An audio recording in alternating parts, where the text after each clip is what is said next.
नमस्कार दोस्तों, मैं रवि तिवारी आशा करता हूं कि आप अपने लाइफ में फिट एंड फाइन होंगे और आपने अपने लाइफ में गजब का एफर्ट दे रहे होंगे। तो आज के इस सेशन में अगेन हम लोग एक इंटरव्यू क्वेश्चन पे चर्चा करने वाले हैं और आज के इस सेशन का क्वेश्चन है why we use magnetic field only not electric field in the design of electrical machine. मैं आशा करता हूं कि आपको क्वेश्चन पढ़ने के बाद क्वेश्चन समझ में नहीं आया होगा क्योंकि ये एक इंटरव्यू क्वेश्चन है, बहुत ही ज़्यादा इम्पोर्टेंट क्वेश्चन है और बहुत सारे पीएसयूज में पूछा जा चुका है और एग्जैक्टली अगर हम कहें तो ये क्वेश्चन बार के इंटरव्यू से लिया गया क्वेश्चन है। इस क्वेश्चन को हम लोग डील करेंगे और क्वेश्चन तो आपको अभी नहीं समझ में आया होगा, मैं ऐसी आशा रखता हूँ। और जैसे ही हम लोग आंसर की तरफ बढ़ेंगे आपको धीरे धीरे क्वेश्चन समझ में आ जाएगा और एग्जैक्टली समझ में आ जाएगा कि क्वेश्चन में पूछा क्या गया है। चलिए डिस्कशन आगे बढ़ाते हैं। हमारे पास जितने भी इलेक्ट्रिकल मशीन्स अवेलेबल हैं, जैसा कि ट्रांसफार्मर है, रोटेटिंग इलेक्ट्रिकल मशीन्स है, जो कि इलेक्ट्रोमैकेनिकल एनर्जी कन्वर्जन का प्रोसेस फॉलो करते हैं। डिवाइसेस हैं इलेक्ट्रोमैकेनिकल एनर्जी कन्वर्जन के, रोटेटिंग इलेक्ट्रिकल मशीन्स। जनरली अगर हम लोग ट्रांसफार्मर की बात करें, तो ट्रांसफार्मर में इलेक्ट्रिकल इनपुट हम लोग देते हैं, जो कि इलेक्ट्रिकल डोमेन से एनर्जी मैग्नेटिक डोमेन में ट्रांसफर होती है and then back again to the electrical domain में एनर्जी का ट्रांसफर होता है और इस तरीके से ट्रांसफार्मर में पावर फ्लो होता है। अगर हम लोग रोटेटिंग इलेक्ट्रिकल मशीन की बात करें, जैसे कि हमारे पास जो जनरेटर है और मोटर है, तो जनरेटर के केस में प्राइम मूवर के थ्रू जनरेटर के शाफ्ट में कनेक्ट करके मैकेनिकल इनपुट देना होता है, जो कि मैकेनिकल इनपुट मैकेनिकल डोमेन से एनर्जी का ट्रांसफर मैग्नेटिक डोमेन में होता है। फिर मैग्नेटिक डोमेन से जनरेटर के केस में इलेक्ट्रिकल डोमेन में एनर्जी का ट्रांसफर और कन्वर्जन प्रोसेस होता है। मोटर के केस में अगर हम लोग बात करें तो इलेक्ट्रिकल इनपुट देते हैं, जो कि इलेक्ट्रिकल डोमेन से एनर्जी मैग्नेटिक डोमेन में जाती है और फिर मैग्नेटिक डोमेन से मैकेनिकल डोमेन में हम लोग एनर्जी का कन्वर्जन करते हैं। और ये रोटेटिंग इलेक्ट्रिकल मशीन की जो डिवाइसेस हैं, इनको हम लोग इलेक्ट्रोमैकेनिकल एनर्जी कन्वर्जन डिवाइसेस कहते हैं। तो इन सारे प्रोसेस में, एनर्जी के कन्वर्जन के प्रोसेस में, हम लोगों ने मैग्नेटिक डोमेन का यूज किया है। मैग्नेटिक डोमेन एक मॉडरेटर बना हुआ है जो कि एनर्जी का कन्वर्जन कर रहा है। तो ये जो डोमेन है मैग्नेटिक डोमेन, क्या इसकी जगह पे हम लोग इलेक्ट्रिक डोमेन या फिर इलेक्ट्रिक फील्ड यूज कर सकते हैं इलेक्ट्रोमैकेनिकल एनर्जी कन्वर्जन के प्रोसेस के लिए? कि अगर हम लोग इलेक्ट्रिकल इनपुट दें और वो इलेक्ट्रिक फील्ड से होता हुआ मैकेनिकल में एनर्जी का आपका कन्वर्जन करे, तो क्या ये पॉसिबल है? अगर है तो हम लोग इसकी यूज क्यों नहीं करते हैं? क्योंकि जितने भी इलेक्ट्रिकल मशीन्स अवेलेबल हैं, सारे मैग्नेटिक प्रिंसिपल के हिसाब से ही डिजाइन की गई हैं। तो इलेक्ट्रिक फील्ड का प्रिंसिपल अगर हम लोग यूज कर सकते हैं तो किया क्यों नहीं जाता है और क्या ड्रॉबैक है इन सारी चीजों का, तो उसका डिस्कशन हम लोग आज के इस सेशन में करेंगे। That is what the actual question is. और अभी मैं आशा करता हूं कि आपको क्वेश्चन प्रॉपरली समझ में आ गया होगा कि why we use magnetic field only not electric field in the design of electrical machines. ठीक है, चलिए डिस्कशन चालू करते हैं कि मोटर का प्रिंसिपल हम लोग अगर जनरल शो करना चाहें और प्रिंसिपल को एक्सप्लेन करना चाहें तो विदाउट एनी कॉम्प्लेक्सिटी। और किसी भी रोटेटिंग इलेक्ट्रिकल मशीन में दो पार्ट होते हैं, आपको पहले से मालूम है कि एक पार्ट स्टेटर का होता है, स्टेटर पार्ट होता है, और दूसरा पार्ट रोटर का होता है। और इन दोनों स्टेटर और रोटर के बीच में एयर गैप अवेलेबल होता है, ठीक है। और एक पार्ट स्टेशनरी होता है, दूसरा पार्ट मूविंग नेचर का होता है। तो ये था जनरल कंस्ट्रक्शन ऑफ मोटर। और अगर हम लोग इसके प्रिंसिपल को अंडरस्टूड करना चाहें तो ये एक एन पोल है और ये एक एस पोल है। और ऑब्वियस सी बात है ये एक इलेक्ट्रोमैग्नेट्स हैं। और क्योंकि परमानेंट मैग्नेट हम लोग इंडस्ट्री लेवल के जितने मोटर्स होते हैं उसमें परमानेंट मैग्नेट का यूज नहीं करते हैं। रीजन कुछ है, मैं आशा करता हूँ कि आपको पता होगा, और अगर नहीं पता है तो सेपरेट वीडियो और सेशंस हम इस बारे में डिस्कशन करेंगे ड्यू कोर्स ऑफ टाइम में। फिलहाल के लिए ये एक N और S इलेक्ट्रोमैग्नेट्स अवेलेबल हैं हमारे स्टेटर में। और रोटर में अगर हम लोग बात करें जनरल कंस्ट्रक्शन की, तो रोटर में ये एक कंडक्टर अवेलेबल है जो कि ये N और S स्टेटर के पोल के बीच में रखा गया है, और इन सारे रोटर स्टेटर और रोटर के बीच में एयर गैप अवेलेबल है। और जैसा कि हम लोग सभी जानते हैं कि N से फ्लक्स एक्सर्ट करता है, S पे इंटर करता है, तो N पोल यहाँ पे है, S पोल यहाँ पे है, N टू S फ्लक्स का फ्लो होगा, इस तरीके से फ्लक्स फ्लो कर रहा है। और यहाँ पे एक कंडक्टर प्लेस किया हुआ है जिसको हम लोग रोटर कहते हैं। अब इस कंडक्टर में जो कि N और S पोल्स के बीच में रखा हुआ है, तो ये कंडक्टर अगर चेंज इन मैग्नेटिक फील्ड का अनुभव करेगा, फील करेगा, तो यहाँ पे Faraday's law of electromagnetic induction, Faraday बाबा के हिसाब से यहाँ पे ये कंडक्टर फोर्स का अनुभव करेगा, फोर्स का फील करेगा, जो कि इस डायरेक्शन में ये जो मैग्नेटिक फील्ड लाइंस हैं इस कंडक्टर को इस डायरेक्शन में पुश करने की कोशिश करेंगी। और यही फोर्स हम लोग इलेक्ट्रिकल इनपुट दिए और जो कि आउटपुट में क्या मिल रहा है, ये फोर्स मिल रहा है, मैकेनिकल आउटपुट मिल रहा है, जो कि जनरली मोटर के प्रिंसिपल में हम लोग यूज करते हैं। तो ये हो गया मैग्नेटिक फील्ड के हिसाब से हम लोगों ने मोटर के प्रिंसिपल को अंडरस्टूड किया और मोटर अपना जनरल मोटर डिजाइन किया। ये था मैग्नेटिक फील्ड के थ्रू। अब हम लोग बात करेंगे कि इलेक्ट्रिक फील्ड के थ्रू क्या हम लोग मोटर को डिजाइन कर सकते हैं, तो इसके बारे में चर्चा यहाँ पे करेंगे हम लोग कि ये एक पॉजिटिव चार्ज कैरियर रखा हुआ है इंडिपेंडेंट फील्ड में, इनफाइनाइट फील्ड में। और ये पॉजिटिव चार्ज कैरियर जो कि कैपिटल क्यू से रिप्रेजेंट किया हुआ है, और इलेक्ट्रिक फील्ड आप सभी को पता है कि ये एक डाइवर्जिंग फील्ड होती है। इस तरीके से कोई भी चार्ज रखा गया है तो इसका फील्ड डाइवर्जिंग नेचर का होगा और चारों दिशाओं में एक्सर्ट करेगा अपने अपने फील्ड को। और ये फील्ड इनफाइनाइट डिस्टेंस तक अपनी इंटेंसिटी बना के रखी रहेंगी, कुछ ना कुछ इंटेंसिटी वहां पे बना रहेगा। अब इस फील्ड के बीच में अगर कोई test charge carrier small Q T, test charge carrier अगर इनके बीच में इन्फ्लुएंस किया जाए, और इस पॉजिटिव चार्ज कैरियर जो कोई क्यू टी था, कैपिटल क्यू था, इसमें नियर बाई अगर इस चार्ज कैरियर के test charge carrier small Q T इसके पास लाया जाए, तो ये भी प्लस चार्ज कैरियर है, ये भी प्लस चार्ज कैरियर है, ये दोनों एक दूसरे में फोर्स का अनुभव करेंगे। और ये तो स्टैटिक बना हुआ है, बड़ा चार्ज कैरियर है प्लस क्यू वाला, और ये स्मॉल चार्ज कैरियर्स है कैरियर है, तो ये अपने आप को इस तरीके से ढकेलने की कोशिश करेगा, पुश करने की कोशिश करेगा। तो मैकेनिकल एक्शन यहाँ पे भी हो गया जो कि हम लोग को मोटर प्रिंसिपल में चाहिए था, मैकेनिकल आउटपुट हम लोगों को मिल रहा है। तो हाँ, हम लोग इलेक्ट्रिक फील्ड के थ्रू भी मोटर को डिजाइन कर सकते हैं, इससे ये साबित होता है।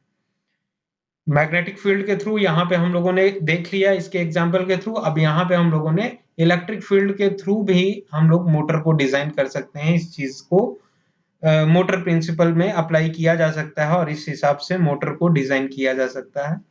ये तो बात तय है, ये चीजें हम लोग समझ चुके हैं, लेकिन करते क्यों नहीं है, रीजन हम लोगों का इंपॉर्टेंट है, रीजन पे हम लोग डिस्कशन करेंगे।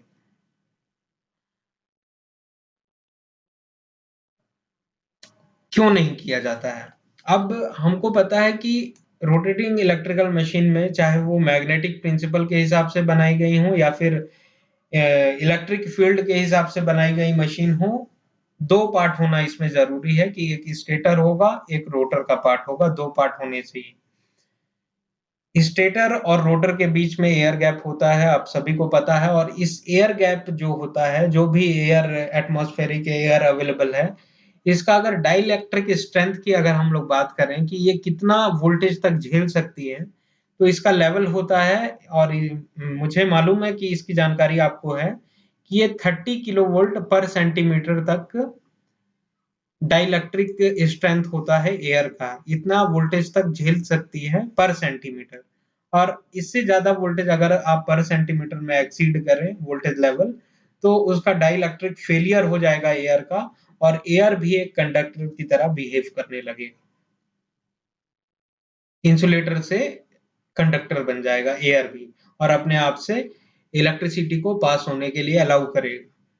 अगर हम लोग इस वोल्टेज लेवल से पर सेंटीमीटर में एक्सीड कर जाएं अपने वोल्टेज लेवल को।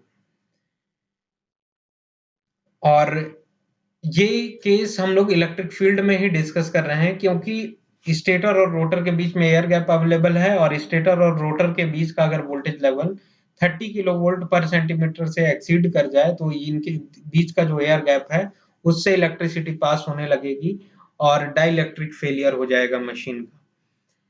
जबकि इस तरीके की कोई भी चीजें हम लोग मैग्नेटिक फील्ड में डिस्कशन नहीं करते हैं, और मैग्नेटिक फ्लैश ओवर तरीके का कोई भी वर्ड हम लोग आज तक यूज नहीं किए हैं, और इस तरीके की कोई भी घटनाएं मैग्नेटिक फील्ड के साथ नहीं घटित होती हैं।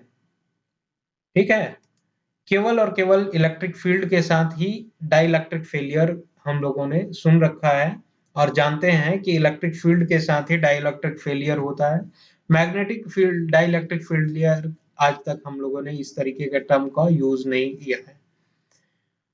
और एक बात है कि इतना हाई वोल्टेज, यहाँ पे देखिए कि एयर का डाइलेक्ट्रिक स्ट्रेंथ 30 किलो वोल्ट पर सेंटीमीटर होता है, 30 किलो वोल्ट तक वो झेल सकती है। अब इतने हाई वोल्टेज लेवल कहाँ से आएगा और क्यों इसकी जरूरत पड़ेगी? हम लोग मोटर मैग्नेटिक फील्ड के हिसाब से भी डिजाइन कर सकते हैं, इलेक्ट्रिक फील्ड के हिसाब से भी डिजाइन कर सकते हैं, लेकिन मैग्नेटिक फील्ड के हेल्प से अगर हम लोग डिजाइन करते हैं, तो अगर किसी भी नॉर्मल वायर में कोई करंट फ्लो कर रहा है, सपोज करिए कि ये एक नॉर्मल वायर है, कोई भी टर्न्स इसमें अभी अवेलेबल नहीं है, और यहाँ पे 1 मिली एम्पियर का करंट फ्लो कर रहा है। 1 मिली एम्पियर, यहाँ पे हम लोग मिली एम्पियर मिली एम्पियर की बात कर रहे हैं, जबकि हम लोग इलेक्ट्रिकल इंजीनियर्स हैं, किलो एम्पियर तक हम लोग करंट की बात कर सकते हैं। और मिली एम्पियर, माइक्रो एम्पियर, ये सब इलेक्ट्रॉनिक्स का गेम है, इलेक्ट्रॉनिक्स वाले खेलते हैं मिली एम्पियर के करंट में। हम लोग किलो एम्पियर्स या फिर एम्पियर रेंज के करंट्स के साथ खेलते हैं। तो 1 मिली एम्पियर का करंट किसी भी नॉर्मल वायर में अगर फ्लो कर रहा है, तो जाहिर सी बात है कि अगर उसमें टर्न्स अवेलेबल नहीं है तब भी वो मैग्नेटिक फील्ड जनरेट करेगा। ये जो है मैग्नेटिक फील्ड्स को, फील्ड लाइन को भी मैग्नेटिक फील्ड्स को शो कर रहे हैं। किसी भी नॉर्मल वायर में, कंडक्टिंग वायर में अगर करंट फ्लो कर रहा है तो वो आसपास के एरिया में मैग्नेटिक फील्ड का अनुभव करेगा और मैग्नेटिक फील्ड जनरेट करेगा। अब as per the Ampere's law, और ये मैग्नेटिक फील्ड को हम लोग स्ट्रॉन्ग बना सकते हैं अगर हम लोग इसमें नंबर ऑफ टर्न्स प्रोवाइड कर दें। अगर यहाँ पे इस सेम वायर में नंबर ऑफ टर्न्स प्रोवाइड कर दें, तो इस 1 मिली एम्पियर के करंट से ही हम लोग significant amount of magnetic field generate कर सकते हैं। स्मॉल करंट से हम लोग significant amount of magnetic field generate कर सकते हैं अगर हम लोग यहाँ पे नंबर ऑफ टर्न्स, जो कि एन से रिप्रेजेंट किया गया है, इसको हाई करते जाएं, तो उस हिसाब से यहाँ पे जो मैग्नेटिक फील्ड जनरेट हो रहा था उसका जो अमाउंट है, सिग्निफिकेंट अमाउंट में हम लोग जनरेट कर सकते हैं मैग्नेटिक फील्ड एक स्मॉल करंट से भी। और इसलिए हम लोगों को यहाँ पे करंट का वैल्यू बहुत हाई नहीं चाहिए रहता है, जिसके कारण जो डिजाइन कंडक्टर्स हैं उनका भी साइज बहुत ज्यादा रिक्वायर्ड अमाउंट से ज्यादा हम लोगों को नहीं चाहिए रहता है, और एक कंपैटिबल मशीन हम लोग डिजाइन कर सकते हैं मैग्नेटिक प्रिंसिपल के हिसाब से। अब इलेक्ट्रिक फील्ड के हिसाब से हम लोगों ने ये तो देख लिया कि हाँ मशीन डिजाइन किया जा सकता है, लेकिन क्यों नहीं करते हैं उसका रीजन ये है कि यहाँ पे स्मॉल करंट से भी हम लोग significant amount of electric field generate कर सकते थे, लेकिन अगर मोटर हम लोग बनाना चाहें इलेक्ट्रिक फील्ड के थ्रू, तो जो वोल्टेज लेवल, वोल्टेज इनपुट हम लोगों को देना पड़ेगा वो बहुत हाई लेवल में देना पड़ेगा।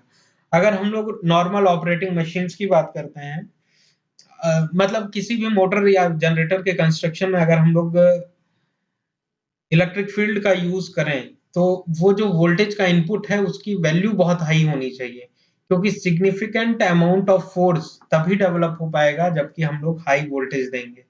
और हाई वोल्टेज के हिसाब से, और अगर स्मॉल वोल्टेज देते हैं तो significant amount of force develop नहीं हो पाएगा, और जिसके कारण हमारा जो मशीन है वो अनयूजफुल रहेगा और required amount of torque develop नहीं कर पाएगा। और रिक्वायर्ड अमाउंट ऑफ टॉर्क और सिग्निफिकेंट अमाउंट ऑफ टॉर्क के डेवलपमेंट के लिए वोल्टेज का जो इनपुट रहेगा वो बहुत हाई होना चाहिए, अगर हम लोग मशीन इलेक्ट्रिक फील्ड के हिसाब से डिजाइन कर रहे हैं। ठीक है।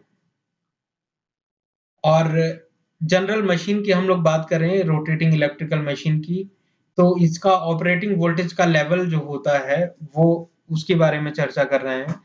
कि अगर ट्रांसफार्मर की बात करें तो ट्रांसफार्मर एक स्टैटिक मशीन है, फिर भी इसको इलेक्ट्रिकल मशीन में शामिल किया गया है। ये भी एक क्वेश्चन है, हम लोग ड्यू कोर्स ऑफ टाइम में डिस्कस करेंगे। लेकिन ट्रांसफार्मर का ऑपरेटिंग वोल्टेज लेवल, क्योंकि ये जनरेटर से हम लोग जनरेट करते हैं इलेक्ट्रिसिटी, जो कि स्टैंडर्ड लेवल है इलेक्ट्रिसिटी जनरेशन का 11 केवी स्टैंडर्ड वोल्टेज लेवल है जनरेशन के लिए, जो कि हम लोग 18 केवी तक भी एक्सीड कर चुके हैं। 18 केवी में हम लोग इलेक्ट्रिसिटी जनरेट कर सकते हैं through the help of generator. और ये ऑपरेटिंग वोल्टेज लेवल 11 केवी से 18 केवी के बीच में होता है, और इससे ज्यादा एक्सीड नहीं करते हम लोग नॉर्मली जनरेशन के लिए।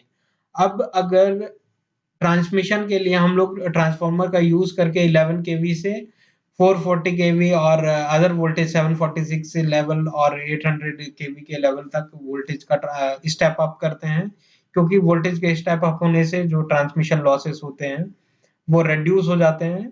और फिर at the receiving end side distribution purpose के लिए हम लोगों को स्टेप डाउन करना पड़ता है और फिर फर्दर डिस्ट्रीब्यूशन चालू होता है। तो ट्रांसफार्मर का ऑपरेटिंग वोल्टेज लेवल एक्सीड कर सकता है, बहुत ज्यादा अमाउंट ऑफ वोल्टेज वो सस्टेन कर सकते हैं कि 11 केवी से वो 746 तक का कन्वर्जन और ऑपरेटिंग वोल्टेज झेल सकते हैं। लेकिन नॉर्मल जो ऑपरेटिंग रोटेटिंग इलेक्ट्रिकल मशीन्स हैं जनरेटर, इनका ऑपरेटिंग वोल्टेज लेवल जो होता है वो 11 केवी से 18 केवी तक के बीच ही होता है, और इससे कम होता है। जो सिंगल फेज या फिर थ्री फेज की मशीन हैं, इनसे कम वोल्टेज लेवल पे ऑपरेट की जाती हैं। अब अगर हम लोग इलेक्ट्रिक फील्ड, जैसा कि मैं बताया कि इलेक्ट्रिक फील्ड से भी मशीन को डिजाइन किया जा सकता है, लेकिन इसके ऑपरेशन के लिए सिग्निफिकेंट अमाउंट ऑफ टॉर्क के डेवलपमेंट के लिए वोल्टेज इनपुट हम लोगों को बहुत ही हाई देना पड़ेगा। और अगर वोल्टेज इनपुट अगर हाई देते हैं हम लोग, और नॉर्मली जो आपका सीलिंग फैन होता है, सीलिंग फैन अगर हम लोग इलेक्ट्रिक फील्ड के हिसाब से डिजाइन करें तो सिग्निफिकेंट अमाउंट ऑफ टॉर्क के डेवलपमेंट के लिए उसको प्रॉपरली रोटेट कराने के लिए जो वोल्टेज का लेवल हम लोगों को इनपुट में देना पड़ेगा वो 11 केवी या फिर 11 केवी से 18 केवी या 15 केवी के रेंज का इनपुट वोल्टेज हम लोगों को for the proper operation of fan देना पड़ेगा। अब नॉर्मली आप अपने घर में सीलिंग फैन यूज करते हैं, और अगर उसका इनपुट रिक्वायरमेंट ऑफ वोल्टेज का 11 केवी या फिर 66 केवी हो, तो इतना हाई वोल्टेज को स्विच ऑन कौन करेगा? आप तो नहीं कर सकते हैं जनरली। और नॉर्मली हम लोगों के घर का जो सीलिंग फैन है उसका ऑपरेटिंग वोल्टेज लेवल कितना होता है for the single phase 220 to 230 volts, और जो थ्री फेज में यूज किए जाते हैं वो 440 वोल्ट के आसपास हम लोग यूज करते हैं operating voltage level of fan. लेकिन अगर हम लोग इलेक्ट्रिक फील्ड के हिसाब से डिजाइन करें तो उसका लेवल वोल्टेज जो है वो एक्सीड करना पड़ेगा 11 केवी, 66 केवी या फिर 15 केवी के रेंज का हम लोगों को इनपुट वोल्टेज देना पड़ेगा। अब इतना वोल्टेज लेवल अगर हम लोग किसी भी कारण से डिजाइन कर लें किसी रीजन से, तो रीजन से हम लोग अगर डिजाइन कर भी लेते हैं तो इतने हाई वोल्टेज को आपके घर में ऑन कौन करेगा? क्योंकि स्विचिंग जो होता है ऑन या फिर ऑफ करने में जो स्विचिंग ट्रांजिएंट है इतने हाई वोल्टेज लेवल पे वो बहुत ज्यादा होंगे। नॉर्मली आप अपने घर का फैन ऑन करिएगा तो एक स्पार्क आपको देखने के लिए मिलता है, तो वो स्पार्क जो है वो स्विचिंग ट्रांजिएंट है। वो अगर स्विच ऑन कर रहे हैं या फिर ऑफ कर रहे हैं तो वो देखने के लिए मिलता है spark.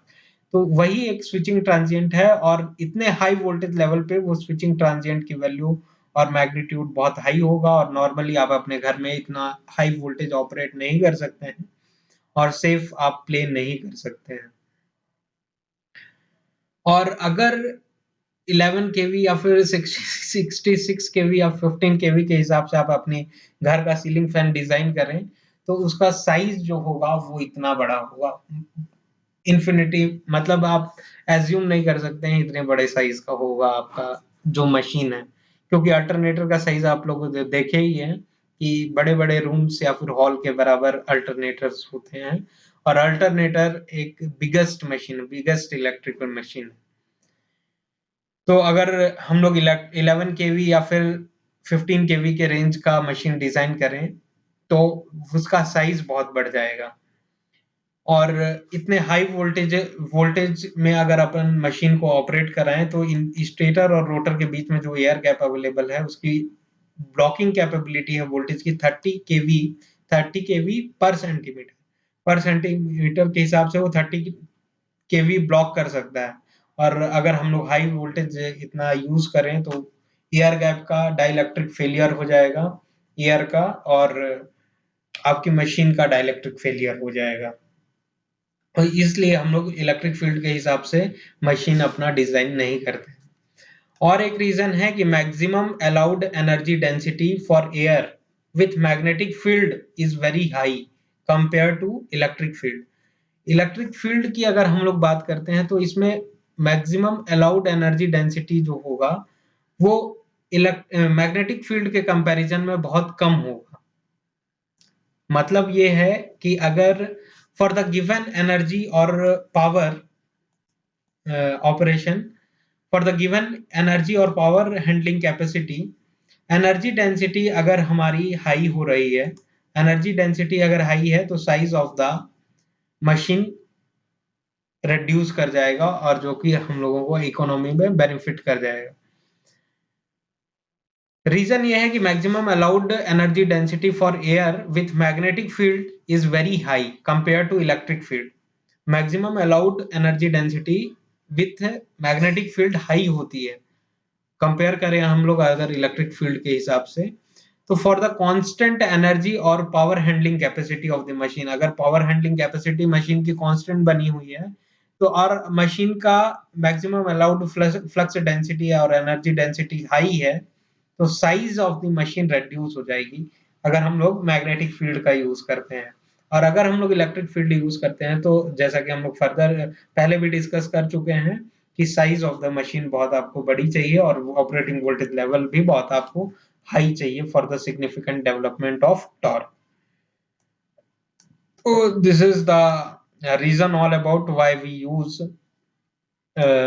magnetic field only for the proper operation of or operating principle of any rotating electrical machine or static electrical machine. अब हमारे पास कोई भी ऐसा इलेक्ट्रिकल मशीन अवेलेबल नहीं है जो कि इलेक्ट्रिक फील्ड के हिसाब से डिजाइन किया गया हो, लेकिन एक मेजरिंग इंस्ट्रूमेंट जरूर अवेलेबल है हमारे पास। वो मेजरिंग इंस्ट्रूमेंट की अगर हम लोग बात करें, तो just a second. Measuring instrument, एक मेजरिंग इंस्ट्रूमेंट है हमारे पास electrostatic volt meter. Electro measuring instrument जिसको हम लोग बोलते हैं electrostatic volt meter, electric field के हिसाब से ये डिजाइन किया गया है। तो अगर इलेक्ट्रिक फील्ड के हिसाब से ये इलेक्ट्रोस्टैटिक वोल्ट मीटर डिजाइन किया गया है, तो ऑब्वियस सी बात है, जैसा कि हम लोगों ने बताया, for the measuring instrument in the sense कि आप इनपुट देंगे वोल्टेज या फिर करंट, तो जो टॉर्क है नीडल है वो टॉर्क के कारण रोटेट करेगा और significant amount of value show करेगा स्केल में। तो ये जो टॉर्क का डेवलपमेंट है, इसके टॉर्क के डेवलपमेंट के लिए इसका ऑपरेटिंग वोल्टेज लेवल बहुत हाई होना चाहिए, क्योंकि ये इलेक्ट्रिक फील्ड के हिसाब से डिजाइन किया गया है। जैसा कि हम लोगों ने पहले ही डिस्कस किया था कि इलेक्ट्रिक फील्ड से जो भी मशीनें डिजाइन की जाती हैं, उसका ऑपरेटिंग वोल्टेज लेवल बहुत हाई होना चाहिए, क्योंकि significant development of torque, the operating voltage requirement of the machine is increased in case of electric field. तो अगर ये electrostatic volt meter electric field के हिसाब से डिजाइन किया गया है, ऑब्वियसली ये एक मेजरिंग इंस्ट्रूमेंट है जो कि हम लोग इलेक्ट्रिक फील्ड के हिसाब से डिजाइन करते हैं। तो ऑब्वियस सी बात है कि operating principle depends on the electric field and it operates on very high voltages. ये ऑब्वियस सी बात है, क्योंकि हम लोग इसको इलेक्ट्रिक फील्ड के हिसाब से डिजाइन करते हैं। अब फिर ये पूरा कंप्लीट डिस्कशन हो गया। यहाँ पे आप कुछ नोट्स लेना चाहें तो आप ले सकते हैं। Let me read once. First point है कि for the normal operating level voltage of rotating machine, electric field strength developed or torque production will be weak, but by using magnetic field, even by having a very small amount of current, also significant amount of magnetic field strength or torque development can be obtained by increasing number of turns.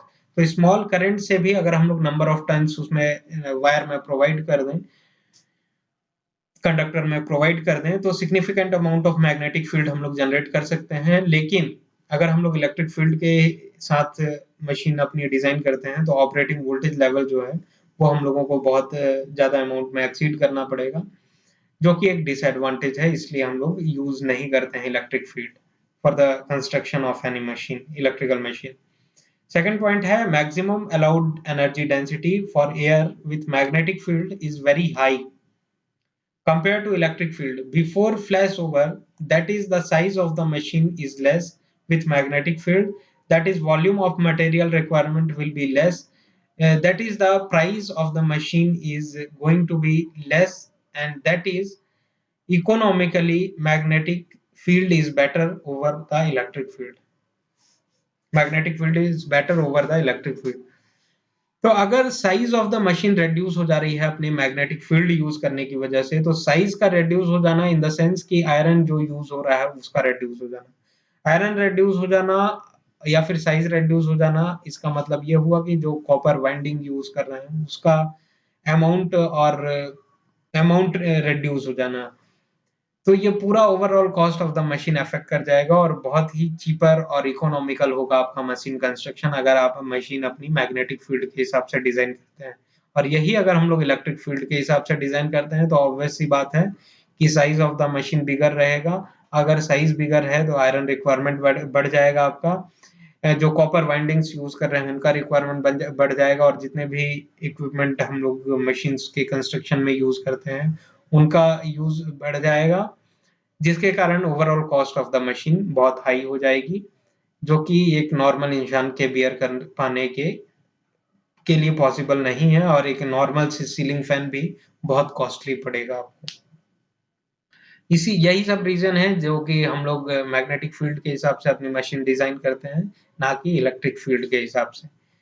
Third point है कि we don't have any machine on working principle will be depending of upon electric field, but we have one measuring instrument, electrostatic voltmeter. Operating principle of this instrument is depends upon the electric field, and as we know the significant amount of electric field strength can't be produced with lower level of voltages. That is electrostatic voltmeter used to measure very high voltages. That is what very obvious thing. So this is all about the session. मैं आशा करता हूँ कि आज का ये question आपको समझ में आया होगा, इसका आंसर समझ में आया होगा, और इस तरीके से हम लोग अगर लिंक करके चीज़ों को पढ़ें तो हम लोग इंटरव्यू वगैरह में एग्जाम के साथ, कॉम्पिटिटिव एग्जाम के साथ बेटर परफॉर्म कर सकते हैं। All the very best for your preparation. Thank you very much. Will meet soon in the next session. Thank you.